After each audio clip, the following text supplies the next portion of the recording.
सभी को मेरा नमस्कार। आज जो हमारा चैप्टर है दूसरा, जिसका शीर्षक है लाख की चूड़ियाँ, और ये हमारी गद्य विधा में हैगी, और जिनके लेखक है हमारे कामता नाथ जी।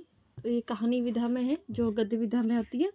तो इसमें एक जो एक लाख की चूड़ियों का महत्व बताया गया है कि किस प्रकार से अब मशीनों ने अब क्या कई मज़दूरों के हाथ काट दिए हैं। मतलब कि जैसे कि पहले जैसे मज़दूर अपने घर पे हाथ करधा से चीज़ बना के बेचते थे, अपना रोज़गार चलाते थे, मगर अब मशीनों ने उनका क्या रोज़गार छीन लिया है। मगर जिससे कि यहाँ पे ये अब बदलू है इसमें व्यक्ति, तो जिसमें बदलू ने क्या एक जैसे कि अपनी जो लाख की जैसे चूड़ियाँ मजबूत होती है उस तरह से अपनी मजबूती दिखाई है। और कांच की तरह से कांच कितना कमज़ोर होता है, टूट जाता है, तो उस प्रकार से वो उस तरह नाजुक नहीं था। तो इस पाठ के माध्यम से जानेंगे। आइए पढ़ते हैं पाठ को। सारे गांव में बदलू मुझे सबसे अच्छा आदमी लगता था, क्योंकि वह मुझे सुंदर सुंदर लाख की गोलियां बनाकर देता था। मुझे अपने मामा के गांव जाने का सबसे बड़ा चाव यही था कि जब मैं वहां से लौटता था तो मेरे पास ढेर सारी गोलियां होती थी, रंग बिरंगी गोलियां जो किसी भी बच्चे का मन मोह ले। वैसे वैसे तो मेरे मामा के गांव का होने के कारण मुझे बदलू मामा कहना चाहिए था, परंतु मैं उसे बदलू मामा ना कहकर बदलू काका कहा करता था, जैसा कि गांव के सभी बच्चे उसे कहा करते थे। बदलू का मकान कुछ ऊंचे पे बना था। मकान के सामने बड़ा सा सहन सहन था, और उस जिसमें एक पुराना नीम का वृक्ष था। उसके नीचे बैठकर बदलू अपना काम किया करता था। बगल में भट्टी दहकती रहती, जिससे वह लाख पिघलाया करता। जिस सामने एक लकड़ी की चौखट पड़ी रहती, पर लाख के जिसमें लाख का मुलायम होने पर वह उसे सलाख के समान पतला करके चूड़ी का आकार देता। पास में चार चार छह विभिन्न आकार के बेलना नुमा मुंगेरियां रखी रहती थी, जो आगे से कुछ पतली और पीछे से मोटी होती थी। लाख की चूड़ी का आकार देखकर वह उन्हें मुंगेरियों पर चढ़ाकर गोल और चिकना बनाता, और तब एक एक कर पूरे हाथ की चूड़ियां बनाकर चुंगने के पश्चात वह उन पर रंग करता। बदलू यह कार्य सदा ही एक बचिए पर बैठकर करता था, जो बहुत ही पुरानी थी। बगल में ही उसका हुक्का रखा रहता था, जिसे बीच बीच में पिया करता। और गांव में मेरा दोपहर का समय अधिकतर बदलू के पास ही बीतता था।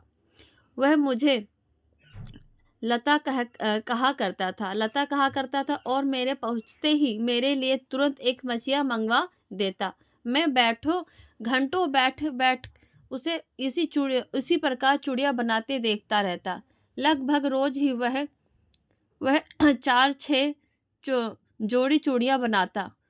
पूरा जोड़ा बना लेने पर वह उसे बेलन पर चढ़ाकर कुछ क्षण चुपचाप देखता रहता, मानो वह बेलन ना होकर किसी नव वधु की कलाई है। बदलू मनिहार था, और चूड़ियां बनाना उसका पैतृक पेशा था। वास्तव में वह बहुत ही सुंदर चूड़ियां बनाता था। उसकी बनाई हुई चूड़ियों की खपत बहुत थी। उस गांव में तो सभी स्त्रियां उसकी बनाई हुई चूड़ियां पहनती थी। आसपास के गांव के लोग भी उसी से चूड़ियां ले जाते थे, परंतु कभी भी चूड़ियों का पैसे से बेचता ना था। उसका अभी तक वस्तु विनिमय का तरीका ही था। मतलब कि जैसे कि चूड़ियां लेके जाते थे और कुछ खाने पीने की चीजें दे जाते थे, इस प्रकार से वो विनिमय करते थे। और लोग अनाज के बदले चूड़ियां ले जाते थे। बदलू का स्वभाव से बहुत सीधा था। मैंने कभी भी उसे किसी से झगड़ते नहीं देखा। हाँ, शादी विवाह के अवसरों पर वह अवश्य जिद पकड़ जाता था। जीवन भर चाहे कोई उससे मुफ्त की चूड़ियां ले जाए, परंतु विवाह के अवसर पर वह सारी कसर निकाल लेता था। आखिर सुहाग के जोड़े का महत्व भी ही है और होता है महत्व भी तो होता है। मुझे याद है, मेरे मामा के यहाँ किसी लड़की के विवाह पर जरा सी किसी बात पर बिगड़ गया था, और फिर उसको मनाने में लोहा लग गया। मतलब मनाने में बहुत परेशानी हुई। विवाह में किसी जोड़े का मूल्य इतना बढ़ जाता है कि उसके लिए उसकी घरवाली को सारे वस्त्र मिलते हैं, ढेरों अनाज मिलता है, और उसको अपने लिए पगड़ी मिलती है और रुपए जो मिलते सो अलग हैं। ये आप सबको पता होगा कि गाँव में कई जगह या शहरों में भी होता है कि जिसके घर से जैसे कि मिट्टी के बर्तन आते, दिया या शादी के जो भी मिट्टी के दिए हुए बन के आते, कलश बन के आता है, तो उसको वहाँ पे पैसे देते हैं, उपहार देते हैं, कपड़े देते हैं। इस प्रकार से वहाँ भी लाख की जो चूड़ियाँ बनाता था, तो उस प्रकार से वहाँ भी ऐसे किया जाता था। यदि संसार में बदलू को किसी बात से चिढ़ थी तो वह थी कांच की चूड़ियों से। यदि किसी भी स्त्री के हाथों में उसे कांच की चूड़ियां दिख जाती तो वह अंदर ही अंदर कुढ़ जाता, मतलब गुस्सा होता, और कभी कभी तो दो चार बातें भी सुना देता। और मुझसे तो ये घंटों बातें किया करता, और कभी मेरी पढ़ाई के बारे में पूछता, तो कभी मेरे घर के बारे में, और कभी यूं तो शहर के जीवन के बारे में। मैं उससे कहता कि शहर में सब कांच की चूड़ियां पहनते हैं, तो वह उत्तर देता, शहर की बात और है लल्ला, वहां तो सभी कुछ होता है। वहां तो औरतें अपने मर्द का हाथ पकड़कर सड़कों पर घूमती भी हैं, और फिर उनकी कलाइयाँ नाजुक होती है ना, कलाके की चूड़ियाँ पहनने पहने तो मोच ना आ जाएगी। कभी कभी कभी बदलू मेरी अच्छी खासी खातिर भी करता। जिन दिनों उसकी गाय के दूध होता, वह सदा मेरे लिए मलाई बचा कर रखता, और आम की फसल में तो रोज रोज ही उसके यहाँ से दो चार आम खा के आता। परंतु इन सब बातों के अतिरिक्त जिस कारण वह मुझे अच्छा लगता था, वह यह था कि लगभग रोज ही वह मेरे लिए एक या दो गोलियां बना देता। मैं बहुधा हर गर्मी के छुट्टियों में अपने मामा के यहाँ ज- चला जाता, और एक आधा महीने वहां रहकर स्कूल खुलने के समय तक वापस आ जाता। परंतु दो तीन बार ही मैं अपने मामा के यहाँ गया होऊंगा, तभी मेरे पिता की एक दूर शहर में बदली हो गई, और एक लंबी अवधि तक मैं अपने मामा के गांव ना जा सका। तब लगभग 8-10 वर्ष के बाद जब मैं वहां गया, तो इतना बड़ा हो चुका था कि लाख की चूड़ियों में मेरी रुचि ना रही। अतः गांव में, मतलब वो इतना बड़ा हो चुका था, तो अब उसको लाख की चूड़ियों में कोई इंटरेस्ट नहीं रहा, रुचि नहीं रही। अतः गांव में होते हुए भी कई दिनों तक मुझे बदलों का ध्यान भी नहीं रहा। जब गांव में आ गया था, तब भी बदलों का ध्यान नहीं रहा उसे। और इस बीच मैंने देखा कि गांव के सभी लगभग स्त्रियां कांच की चूड़ियां पहनने हैं पहने हैं, मतलब लाके सबने क्या सब अब गांव की औरतों ने भी स्टार्ट कर दी कांच की चूड़ी पहनना। विरले ही, मतलब बहुत ही कम हाथों में मैंने लाख की चूड़ियां देखी है। तब एक दिन सहसा मुझे बदलों का ध्यान आ गया। बात यह हुई कि बरसात में मेरे मामा की छोटी लड़की के आंगन में फिसल कर गिर पड़ी, और उसके हाथ की कांच की चूड़ी टूट कर उसकी कलाई में घुस गई, जिससे उसके खून बहने लगा। मेरे मामा उस समय घर पर ना थे, और मुझे ही उसकी मरहम पट्टी करनी पड़ी। मतलब तब उसको याद आया कि हाँ, कांच की चूड़ियाँ और कलाक की चूड़ियों का याद आया कि हाँ, इस प्रकार के कि वो चूड़ियाँ बनाता था बदलू। तो तभी सहसा मुझे बदलू का ध्यान हो गया, और मैंने सोचा कि उससे मिल आऊंगा। अतः शाम को मैं घूमते घूमते उसके घर चला गया। बदलू वहीं चबूतरे पर नीम के नीचे एक खाट पर लेटा था। नमस्ते बदलू काका, मैंने कहा। नमस्ते भैया, उसने मेरी नमस्ते का उत्तर दिया और उठ खाट पर बैठ गया। तुरंत उसने मुझे पहचाना नहीं, और देर तक मेरी ओर निहारता रहा।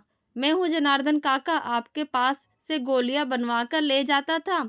मैंने अपना परिचय दिया। बदलू फिर चुप रहा, मानो वह अपनी स्मृति पटल पर अतीत के चित्र उतार रहा हो। और तब वह एकदम बोला, आओ आओ लता, बैठो, बहुत दिन बाद आए गांव। हाँ, इधर आना नहीं हो सका काका, मैंने चरपाई पर बैठते ही उत्तर दिया। आगे देखते हैं। और कुछ देर फिर शांति रही। मैंने इधर उधर दृष्टि दौड़ाई। ना तो मुझे किसी की बच्चियां ही नजर आई, ना ही किसी की भट्टी, ना ही भट्टी। आजकल काम नहीं चलता काका, मैंने पूछा। नहीं लल्ला, काम तो कई साल से बंद है। मेरी बनाई हुई चुड़िया कोई पूछता तब तो गाँव-गाँव में काँच का प्रचार हो गया है, मतलब क्या गाँव-गाँव में काँच का चूड़ियों का प्रचार हो गया है, तो सब चूड़ियाँ काँच की पहनती हैं। वह वह कुछ देर चुप रहा, फिर बोला, मशीन युग है ना ये लल्ला। मतलब उसके काका ने बोला कि मशीन युग है ये लल्ला।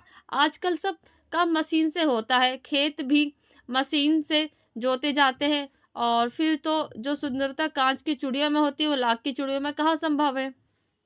लेकिन कांच खतरनाक होता है, बड़ी जल्दी टूट जाता है। मैंने कहा, तो नाजुक तो फिर होता है लल्ला। कहते कहते उसे खांसी आ गई, वह देर तक खांसता रहा। तो मुझे लगा कि उसे दमा है। दमा के साथ साथ उसका शरीर ढल चुका था, उसके हाथों और माथे पर नसें उभर आई थीं। जाने कैसे उसने मेरी शंका भांप ली और बोला, दमा नहीं है मुझे, फसली की खांसी है। यही महीने 2 महीने से आ रही है। 10-15 दिन तक ठीक हो जाएगी। 10-15 दिनों में क्या हो जाएगी? ठीक हो जाएगी। मैं चुप रहा, मुझे लगा उसके अंदर कोई बहुत बड़ी व्यथा छुपी है। मैं देर तक सोचता रहा कि इस मशीन युग ने कितने हाथ काट दिए। कुछ देर फिर शांति रही, जो मुझे अच्छी नहीं लगी। मतलब देखो, मशीन आते ही लोगों का जो रोजगार था, घर का काम, क्या वो बंद हो गया? तो ये बात मुझे अच्छी नहीं लगी। ठीक है, आम की फसल अब कैसी है काका? कुछ देर पश्चात मैंने बात का विषय बदलते हुए पूछा। तो अच्छी है लल्ला, बहुत अच्छी है, उसने लहक कर उत्तर दिया, और अंदर अपनी बेटी को आवाज दी, अरे रज्जो, लल्ला के लिए आम ले तो आ। फिर मेरी ओर मुखातिब होकर बोला, माफ करना लल्ला, मुझे आम खिलाना भूल गया था। नहीं नहीं काका, आम तो इस साल बहुत खाए हैं। वाह वाह, बिना आम खिलाए कैसे जाने दूं तुझको तुमको। मैं चुप हो गया। मुझे वे दिन याद हो आए जब वह मेरे लिए मलाई बचा कर रखा करता था। गाय तो अच्छी है ना काका? मैंने पूछा। गाय कहाँ है लल्ला, साल 2 साल हुए बेच दी। कहाँ से खिलाता? कहता, कहाँ से गाय खिलाता? मैंने 2 साल हो गए गाय बेचे हुए। इतने में रज्जो, उसकी बेटी, अंदर से एक डलिया में ढेर से आम ले आई। यह तो बहुत है काका, इतना कहा इतना कहाँ खा पाऊंगा? मैंने कहा।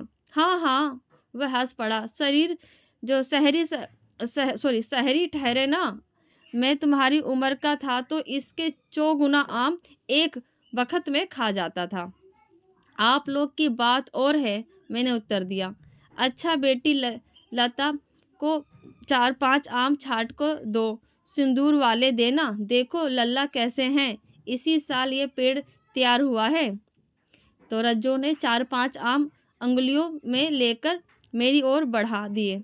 आम आम लेने के लिए मैंने हाथ बढ़ाया तो मेरी निगाह एक क्षण के लिए उसके हाथ पर ठिठक गई, और गोरी गोरी कलाइयों पर लाख की चूड़ियां बहुत ही फब रही थी। पदलू ने मेरी दृष्टि देख ली और बोला, ये आखिरी जोड़ा बनाया था जमींदार साहब की बेटी के विवाह पर। 10 आने पैसे मुझे दे रहे थे। मैंने जोड़ा नहीं दिया, कहा शहर से ले आओ। मैंने आम लिए और खाकर थोड़ी देर पश्चात चला आया। मुझे प्रसन्नता हुई कि बदलू ने हार कर भी हार नहीं मानी। उसका व्यक्तित्व भी कांच की चूड़ियों जैसा ना था, वो आसानी से टूट टूट जाए। उसने कहा कि, अब लेखक ने ये कहा कि जो बदलू का जैसा व्यवहार था, बिल्कुल ऐसा था कि जैसे चूड़ी जैसा, कांच की चूड़ी जैसा नहीं था कि वो टूट जाए। मतलब उसका जो स्वाभिमान था, एक लाख की चूड़ियों के समान था, बहुत मजबूत। तो इस प्रकार से जो हमारा कामता नाथ जी का द्वारा लिखी गई कहानी लाख की चूड़ियाँ, तो हमने पढ़ ली है। तो आप सब ऐसे पढ़ते रहे, आगे बढ़ते रहे, तो हम अगला चैप्टर पढ़ेंगे। आप सब का बहुत बहुत धन्यवाद। आपका दिन शुभ रहे। Thank you.